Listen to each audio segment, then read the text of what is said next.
I think we're all thinking about the people in Ukraine. Yes. That's definitely been on my mind.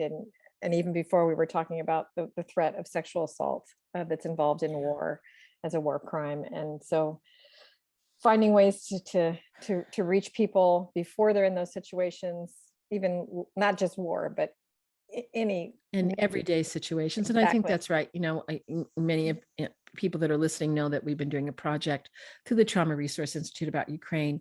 And that issue has come up about the things that people do to terrorize people are sexual assaults of men and women and people that don't identify in a non-binary way, but Mhm. sadly also towards children.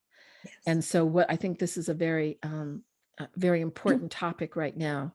So if people are uncertain, they will have a better guide to help them. But let me Well, just talk about, go ahead. Did you have Oh, something? Go I ahead, was Joelle. going to say that, you know, we often get in society, people talking about rape being a crime of sex and a crime of passion and a crime driven by the sexual desires. But when we see these war crimes, it really tells us that rape is a crime of power, and it is a crime of terrorism, and it is a crime of complete domination.